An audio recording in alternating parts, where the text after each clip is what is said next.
Welcome to the Brussels Motor Show. The Brussels Motor Show wasn't very well known to people like me, but over the years, the main motor shows that we used to visit as journalists and find out about what was being released, Geneva, Detroit, those two have gone.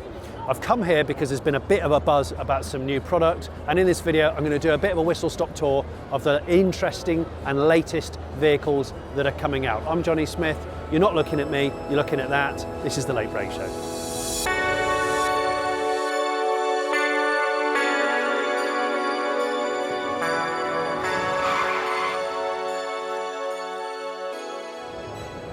Look, I know this hasn't been debuted here in Brussels, but I had to do the intro in front of this because it's a mesmerisingly cool car, the Renault 5 Turbo 3E, so the wide body, crazy mid-engine rendition of the original, and they're only going to make 1,980 of these in total.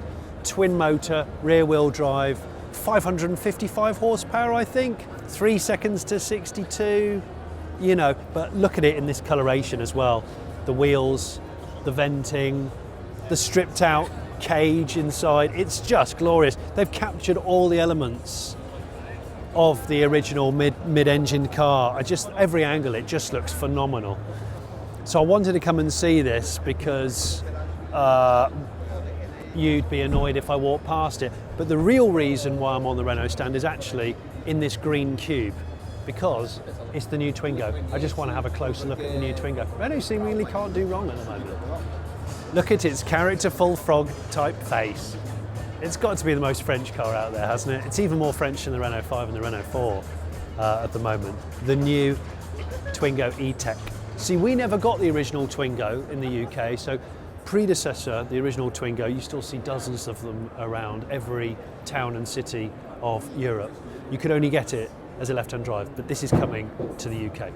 So this is going on sale imminently in the UK, and this is coming in under the Renault 5 in terms of price and also size. This is 3.79 metres long, 163 mile range, so very much more urban than the 5, although remember you can get the 5 with 2 different battery packs, 80 horsepower, 360 litre boot, so still an enormous boot for the segment of car.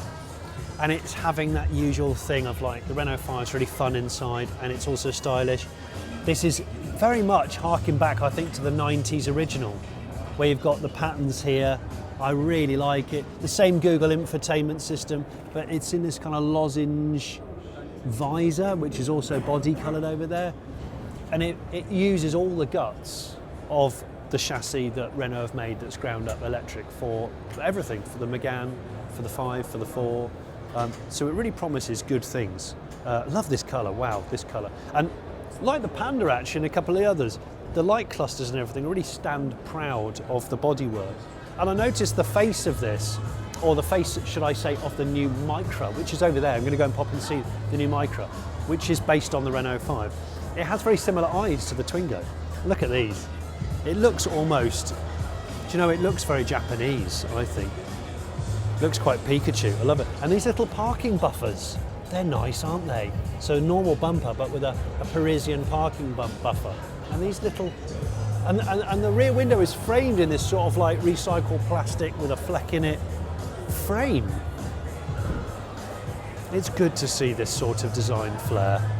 Small cars that are interesting to look at, interesting to drive, and affordable.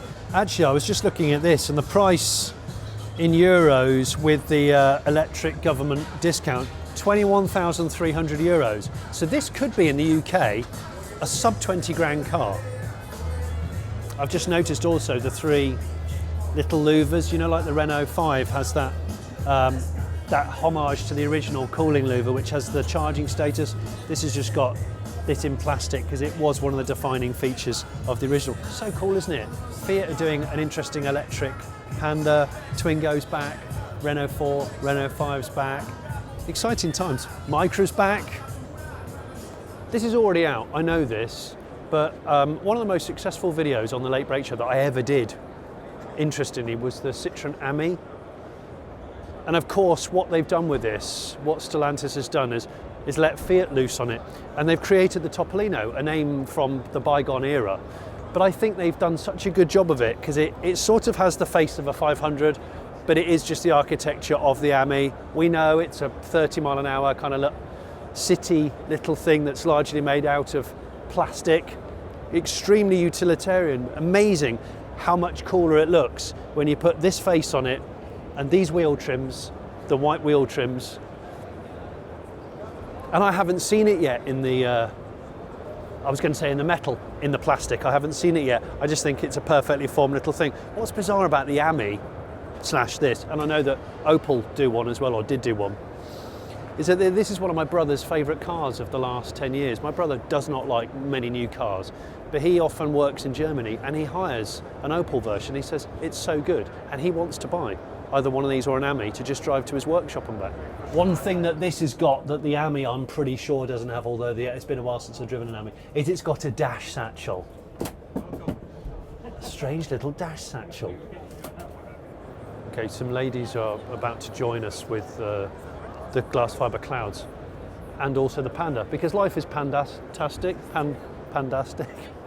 This is the Fiat Panda Grande. Now, this car's already out in multiple forms, EV, hybrid, and they're going to launch a base model in the UK. It's already available in native Italy, I think, and that's 1.2 3-cylinder petrol turbo. I think it's 99 horsepower. And it's going to be a manual. You're going to be able to get it as a 6-speed manual, and it's probably going to be about £17,000, so it's the cheapest Panda you can get. The EV version, which does about 200 miles WLTP, I think is a 20 grand car. And the base model, which this one isn't, the base model is probably the best one because it comes on 16-inch steels. But I do like some of the features of the Panda. Just let these ladies go. I like the fact that, again, there's lots of kind of badge confidence going on at the motor show. Small cars are big badges. But the fact that Panda is indented into the metal, it's pressed into the steel, I think is really cool. And I like at the front the pixels. Pixels seem to be probably one of the designer's friendliest things at the moment. Hyundai have been doing it for a few years, Kia are doing it. I noticed Dacia are into it too. And the Fiat has it as the pixelated eyes here on the grille. So I think they've judged this car pretty well. Is it Grande Panda or Panda Grande? Grande Panda. Look at the dash on this. It's made of bamboo, and I think coloured perspex. So the edge of the infotainment, you see, it's got almost a circuit or a road around it with a little car, and then the bamboo glove box area. It's funky, isn't it? Fiat have had a really difficult decision, I think. They keep selling the 500. It doesn't matter what they do, they sell the 500, but they almost don't sell anything else in the UK. No one else cares about anything else. But I think this is good. So either base model petrol or the EV. Oh, there was one more thing I wanted to look at in the Fiat area. It's the Fiat Professional area, because it's this. We all remember the Piagio Ape. You see them in every remote Italian village, bumbling along, carrying goods. Well, Fiat are bringing it back. It's called the Tris.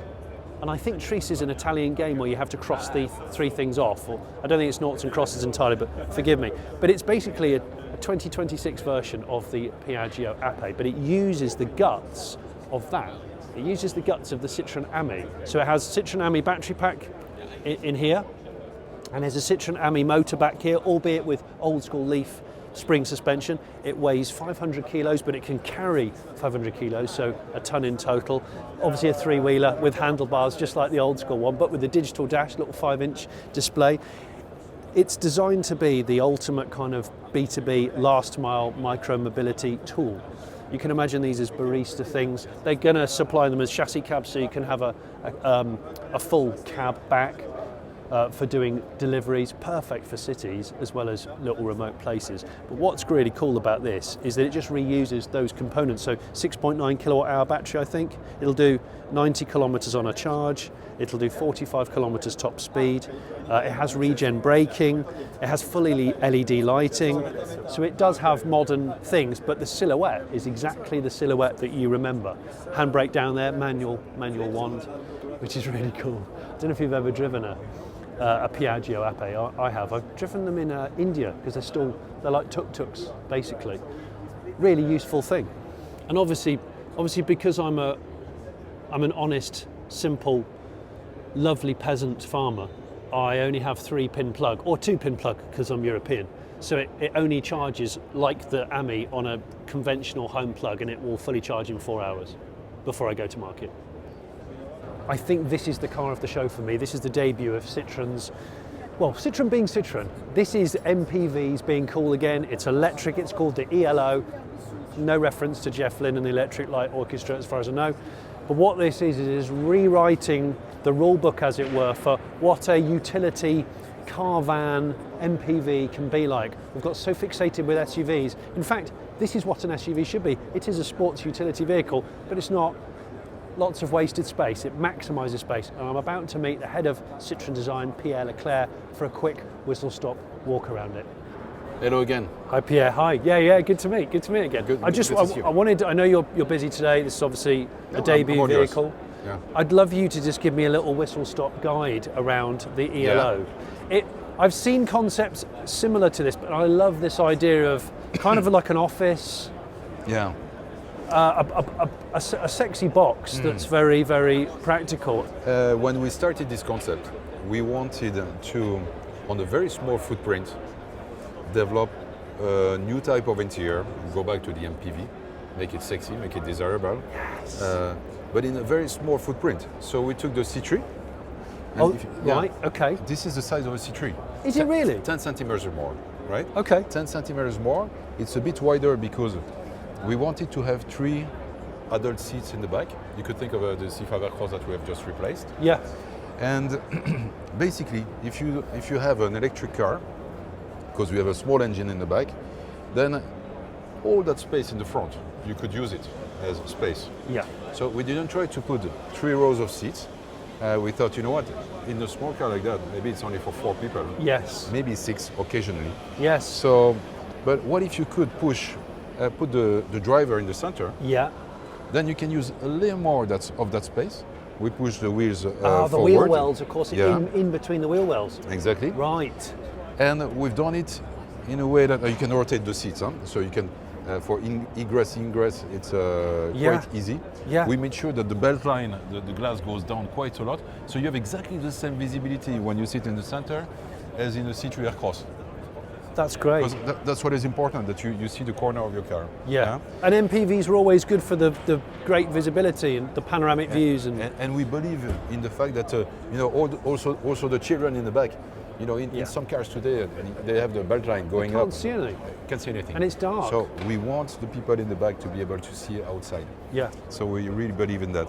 And then, these seats, of course, we redesign the structure, but that's a structure of seats that we used to have in the Picasso. Yeah.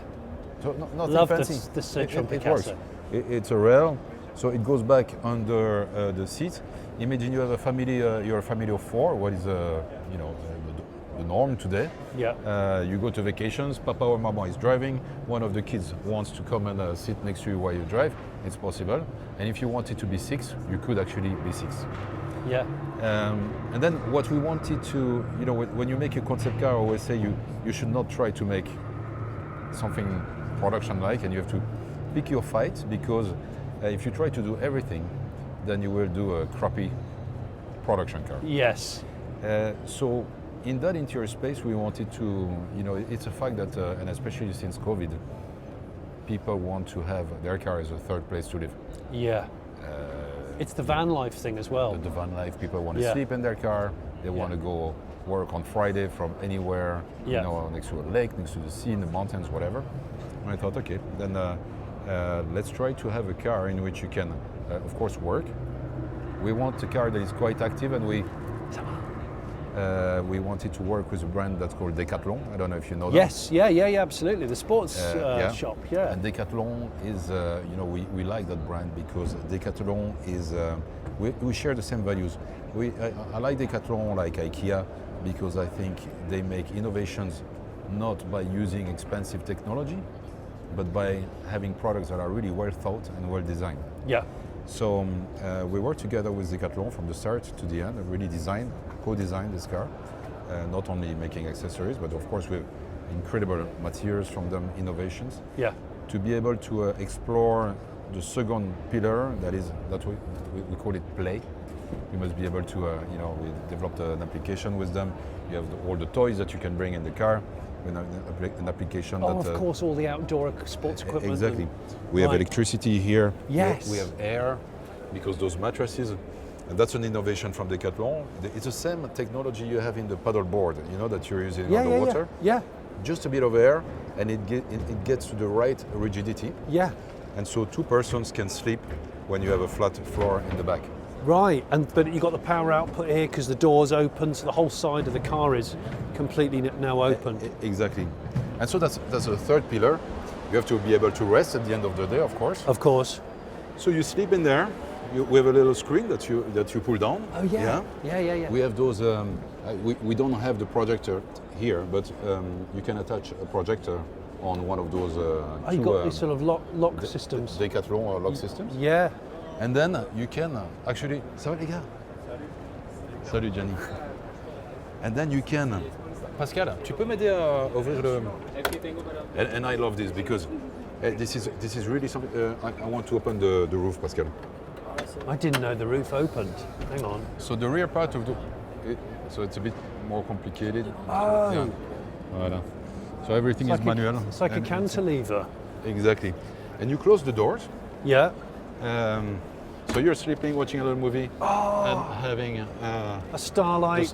Exactly. Sleep. So, and of course, because it's an EV, you can leave it switched on all night with electricity, and that's really cool. This is, and actually, working with Decathlon, these experiences of life or of a day is something that we really worked on. We learned a lot from them. They have a totally different approach to customer. Right. That really taught us a lot of things. So, yeah. So they were instrumental in the whole cabin design, materials. Yeah. Just reworking the thinking of what a car interior space should be like. Exactly. Depending on what you're going to do in the car. Not anymore just sit and drive. Yeah. But all the activities that go around the car. Yeah. So can you step? You can't step on that, because I thought maybe is that like where you put your foot to put something on the roof, or? No, not for this one. I mean, first I'll show you. This is quite. Oh, it's a storage. You have the balloon, yeah. Of course. Citroen Decathlon. You have them on both sides. No, on the last concept car, you could actually step and get on the roof, but not on this one. Yeah. But this material, Yes. Today on a regular car, if you remove the bumper, you have this material. Yes, inside, you do. Yeah. Right? So we thought, why don't we show this material? That means first of all, you put less plastic. Yeah. You put less plastic, and you have this material that is super cheap, recycled and recyclable. Yeah. And let's say you have a scratch, it's not a big deal.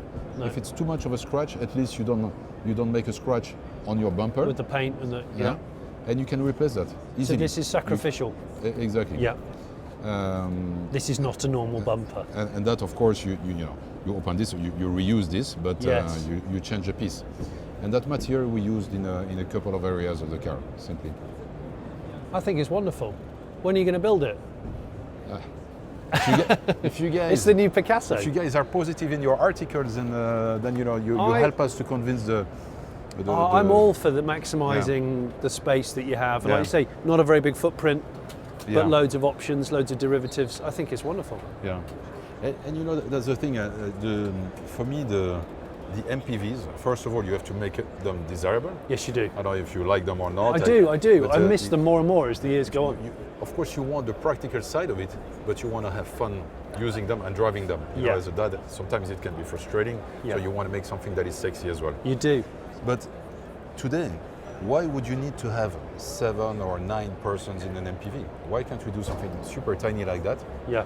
And occasionally 6 persons, but this is perfect for many families. Yeah. It's wonderful, Pierre. It's really good. I'm amazed. So the ELO, and remind me, the E and the L and the O stands for? ELO are the second letters of the 3 pillars. Rest. Rest. The E in rest. Play. The L in play. Work. The O in work. Yeah. Right. And if you remember the name of our previous concept car, it was Oli. O-L-I. Oh yes, it was. Oli. Yes. And then ELO now. Yeah. Right. Okay, that makes sense now. Yeah. Right. I've been looking at this for a while and it reminds me of two things. It reminds me, one, of my Honda Element, which is over 20 years old now. But the idea of it being really modular inside and very lifestyle orientated, and Honda have promised to one day bring back the Element. I would love them to do it as an EV. And the other thing this reminds me of is a concept that Mitsubishi did back in 2006, so 20 years ago, called I'm pretty sure it was the Easy Miev. So this was early days of EVs, and it was a concept similar to this with in-hub electric motors. And I thought at the time, wow, this is a real boundary breaker of a car. 20 years on, we've never done something quite like it, but maybe Citroen are the people to do it. What do you think? The ELO or ELO? I rather like it. It's my car of the show. This exceptional little box is the Dacia Hipster concept. It's a 3-meter long electric urban vehicle that manages to fit 4 adult seats and a boot. It's an exceptional piece of style and packaging, but I've done a standalone video on this, so I'm not going to talk about it now because I've done a thorough walk round of it, and I'll put the link to that video either above my head and or in the description. On to the next car. This is the Mercedes-Benz room. Actually, not a lot, personally, not a lot that's very interesting in here. This is probably the most interesting car, but it's out on the road now, the CLA, and I think it's just won European Car of the Year, but it's, I think it's done very well for them.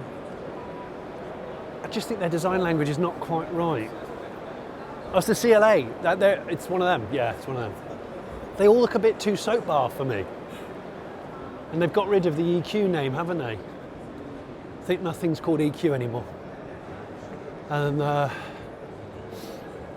bit like Ford, like the most interesting Mercedes are the commercial vehicles, it seems. Like Ford's best things are the Ranger, which I want to go and look at, and the Transit. And Mercedes do great vans. The V-Class is awesome. I love motor shows. This is what I used to do. This is what I cut my teeth as a journalist doing. Used to do loads, dozens and dozens of these. Less so now, but I do enjoy it. If you're enjoying this video, let me know in the comments and I'll try and do more motor show whip rounds. Right, this is the motorcycle room, but unfortunately I haven't got time to delve into the two wheels, and I'm also definitely not an authority on the subject. So we're just going to dip straight back into there. Can you see it? The white thing looks from here like it could be a Renault 5 Turbo 3, but it's not. It's a Hyundai. I think it's the Insteroid. So that's the Insteroid. It's not debuted here, I don't think. It's been around for a little bit, but I've not seen it in the composite / metal yet. It's a wide-bodied, crazy, you know, Ken Block almost rendition of this. The fabulous little Insta, based on the same floor plan and architecture and everything as the EV2, which has just come out. But look at it. People say, oh, electric cars, they can't be interesting, they can't be creative with the packaging. They can. And they can also be really fun to drive. It's just different. Renault 5 is challenging that, and so is the Hyundai Insteroid. Love the creativity. I love the design language of Hyundai, I have to say. That is the world debut of the Hyundai Staria EV. If you don't know what the Staria is, well, Europe gets it, but the UK doesn't. And it's the previous version. So it's like a cool van MPV that looks really spacey. But I think this one will come to the UK because this is electric. The other ones had quite big, dirty engines. But this one, come and have a look. It's the front that's really interesting. Such a strange thing. Look at that. So effectively, this has the hardware, the guts of that down there, the lovely pixelated Ioniq 5, still one of my favourite EVs. So that means it's front-wheel drive. That means it has a battery that's 85 kilowatt hours, power output of 218 PS, and a WLTP range of about 240 miles, so a sizable range. And you can also order it as an 8-seater or a 7-seater. So that's 2, 3, 3 configuration, or the 7-seat is 2, 2, 3. And these back lights, again, the sort of pixelated thing, they're very reminiscent of the Ioniq 9, which is the kind of like the big SUV that's the same as the EV9. I did a video on that car, a drive review, and upset some Range Rover, Land Rover owners. This has got a huge tailgate, absolutely enormous thing. So this is at the large end. of the car scale for the UK especially. But because it's electric, they're going to be bringing it into the UK, and I'm really glad about that, because when I saw the other Starias that were on sale in Germany and countries like this, Belgium, I was a bit jealous. But this does a signal, doesn't it, that the car, which I never thought I'd miss, the MPV, now that it's gone and has been gone for some time, and the rise of SUV, I've realised how good MPVs were, how useful they were versus what we're now buying. Lots of armrests, lots of consoles. It's very Americanized actually. Infotainment, binnacle there, the little instrument panel there, but I can see lots of places to store things. There's a guy doing a video in there, so I won't go in there yet. But this one is 1, 2, 3, 4, 5, 6, 7. This is 7-seat orientation, which I think is a little bit more business, business. It's got very plush chairs in the middle with nice wraparound headrests and stuff. I'm digging it. And again, I can see it with some personalization looking really cool, or maybe a two-tone. So we're on the DS stand, which is part of the Stellantis mafia, and this is the number 4, but this is the road car, been out a little while. But I'm going to just step over this low rail. This is obviously a Formula E car, DS are in Formula E. In fact, this car is driven by their new driver, Taylor Barnard. Taylor Barnard isn't here today because he's actually racing in Mexico, I think. He's their new young hope. The reason why this is here cordoned off next to this is what I wanted to come and see. Because it seems that DS have gone all a bit like Hyundai N series. The chap who drives this, Taylor, has decided to collaborate with their designer to create an extreme road version of that car I've just walked past, the DS number 4. And this is called the tailor-made number 4 concept, but it's not as I thought, a race car. It's a road car with race inspiration, and it looks rather cool, I think. So it's a road car, and it's got lots of composites, wider track, wider arches, turbo fans that are different at the front and at the back. And if this looks weird, it's because this is not carbon fibre, it uses composites. It's called craft titanium, and it's a crinkled metal-like textile inspired by racing. And they wanted to use it because it just looks different. It's light and it's strong, but everyone does carbon. I mean, that thing's got carbon. Carbon's done to death, so they wanted to put different types of composite on it. So this is still a 5-door, an actual car, but it's been stripped out. It's got these amazing different styling cues on it. The front's all faired off, and that's what made me look, and it has the N on the front there, N4. Of the European market. Being EV, it doesn't need a great deal of cooling. Love these dishes here. These turbofan dishes with the kind of crinkled fabric. The charger is set into a piece of perspex behind the back window there, so it can fast charge like it's pit stopping. It looks really good, doesn't it? With the motorsport brake light and everything like that. There we go. The tailor-made number 4 concept on the DS stand. Car manufacturers right now are typically going a bit easy on the big piston fire-breathing monsters. But I had to come onto the Alfa stand because they've just tugged the cloths off this. It's a car that we already know. It's the Giuila Quadrafoglio saloon. The best looking saloon car on sale in the world right now. I will die on that hill. But this one is a special edition called the Luna Rossa, one of only 10 being sold. What is it? Well, it's the most aerodynamically advanced iteration of the QV. Right, let's start at the front here. So it's got a pair of canards. That sounds like an offensive term, but it's not. There's a pair of canards down here made of carbon, a different front splitter down here, and then these amazing skirts that go all the way down the side to increase all this aero optimization. By the way, what is Luna Rossa? Luna Rossa is actually a sailing team, and that's who's collaborated with this car. So there's some sailing inspo in it, and there's the Luna Rossa team livery on it, which I think is an optional part of this car. There's some lovely carbon on there. But we'll come on to the interior in a second. If you move your way down the side here, looking at these carbon accents, look at this rear spoiler. It's notched out, it's like a double piece rear spoiler. It looks, I think, it looks absolutely phenomenal. I love the Giuila Quadrafoglio. I think it's an absolute weapon of a thing.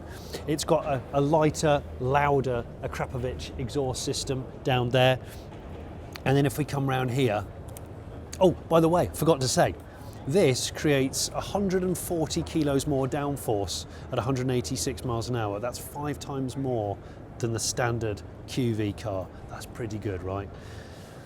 Inside, I don't know if it's open. Let me just see. Yes. Inside, the seats are Sparco buckets, carbon. And when you look at them, they're inspired by the life jackets of the Luna Rossa sailing team. And by the way, that rear spoiler again is inspired, I think, inspired by the hydrofoil of the Luna Rossa sailboat, but inverted to create downforce rather than lift. Very cool. Now you're probably looking at this going, okay, Johnny, it's cool, but how much more power has it got? It's actually got no more power.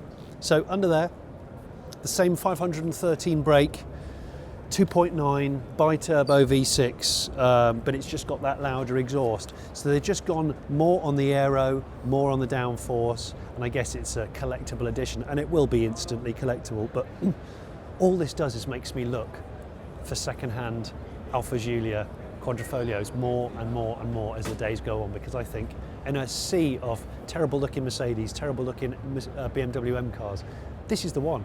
Especially from this angle, come around here, that head-on, that it's handsome, it's imposing, it just looks absolutely stunning. Do we not agree? Well done, Alfa. So this was the launch of the Kia EV2, which is Kia's smallest, probably most significant electric car yet. But I didn't spend much time hanging around here, as I'd already done a full walk-around video a few days previous. That's already out on the channel. Go and have a look at it now. I'll put a link in the description and also one above the top of the screen now.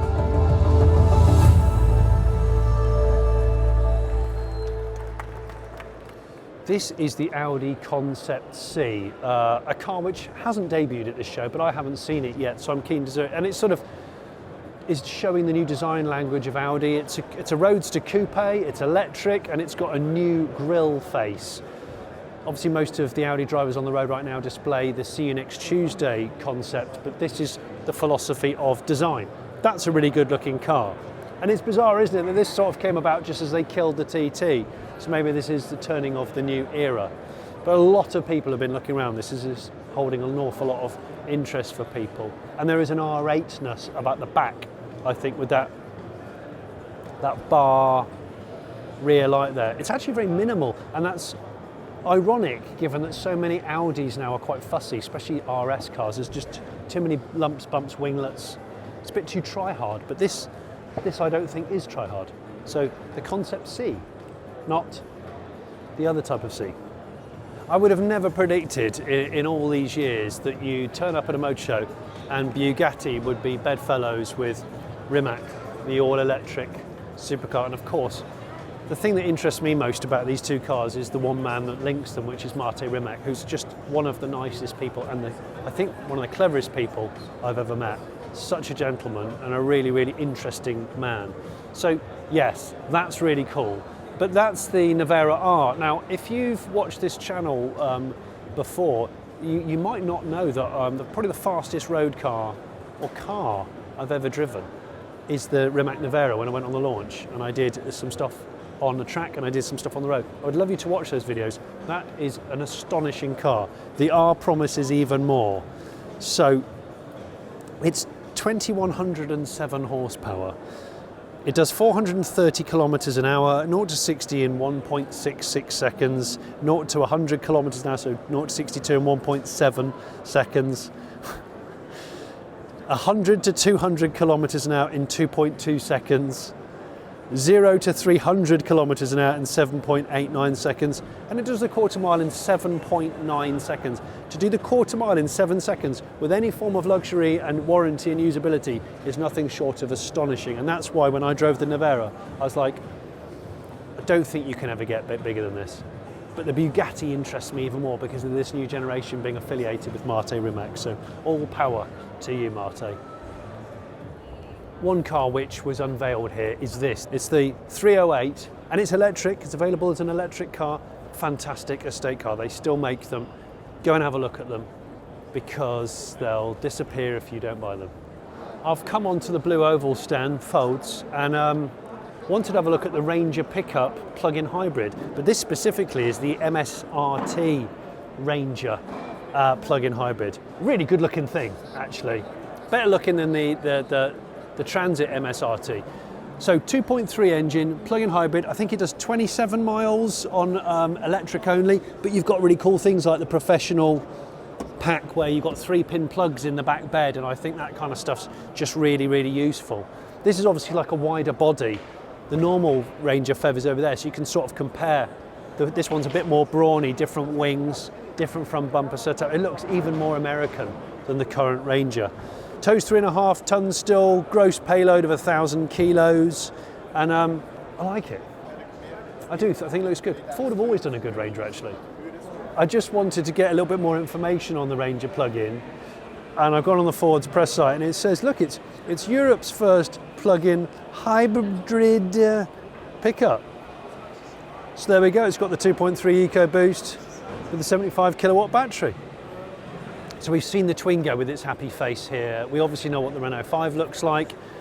This is the Micra, which is based upon one of those cars. It's based upon the Renault 5 because Renault and Nissan have had an alliance for a long time, a partnership.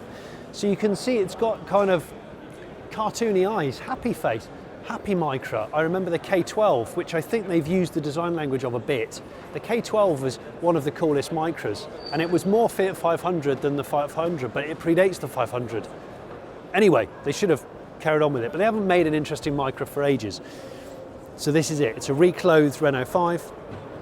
It's not debuted here, I just wanted to see it in the metal for my own eyes. And that's the bit you can tell where it's a Renault 5. But it's no bad thing. 52 kilowatt hour battery, 250 mile range. It's a very good car, it's a fun car to drive. Good boot size, good build quality. And I'm happy to see that the front and the back, so the face and the bum, are quite distinctive. So when you're following one, it's distinctive, and when it's following you, it looks happy and distinctive. So, seeing as we haven't had good Micras for ages, this is a breath of fresh air, frankly. Okay, I've swung round to VW stand. There's a lot of cars here, but most of them are cars we've already seen and frankly not hugely interested in. These two we are. This is the ID Everyone. This car's coming in 2027. And look at the design language.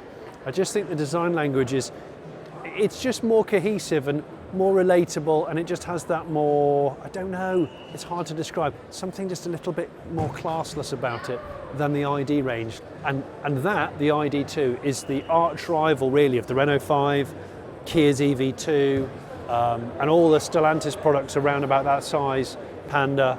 I've probably missed out on loads of others, but that's basically what this is. And this is really important for VW, make no mistake. Okay, look, guys, we've come to the Mazda stand because I like Mazda as a brand, but what Mazda's historically not very strong at is EVs. They're just not very good, but this has promise.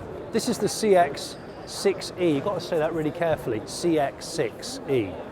So it's the world premiere. There's the 6E, so that's the saloon Mazda 6 electric, and that's the SUV version CX, or yeah, crossover SUV. What can I tell you about it? Well, it's the result of the Arata concept, and it's got an interesting backlit nose on it that I think either pulses or comes in when you start the car up, like a start sequence almost. And it's got, they're covering it up. They're covering it up. It's got embossed Mazda lettering on the sills, look, down there. Really interesting purple colour. Mazda are one of the few brands that goes hard on the deep colour. The red that everybody loves is the Mazda colour. They seem to have maybe introduced this interesting purple colour. This is going to go on sale summer 2026, so summer this year. Bad news is inside, they've got rid of a lot of the nice tactile physical buttons and they've gone big on the screens. Sad face. But they have gone big on something called Maztec seats, which is like an interesting upholstery choice. It actually uses the mechanicals of a Chang'an, a Chinese car. I mean, style-wise, it's interesting, isn't it? It almost looks like the front of a Intercity 125 train off of the 70s/80s. So that's got an inverted, it's concave in like that, which I think works actually with this sort of floating light bar spoiler. And then that one pokes out in a arrowhead. Look, it's the three diamonds, it's Mitsubishi. Now, I wanted to just have a quick look at Mitsubishi because Mitsubishi is apparently coming back to the UK. It exited the UK, kind of quietly withdrew after just stringing out, only selling really the L200 pickup, which is a solid product. But apparently, because of their alliance with Renault, I think they're going to be bringing back product like the Eclipse Cross. They're going to be bringing the ASX, the Eclipse Cross. They're going to be bringing back the Grandis. So next to the lovely blossoming Japanese tree is the Outlander. Now, in the early days of plug-in hybrids, the Outlander was just quietly triumphed.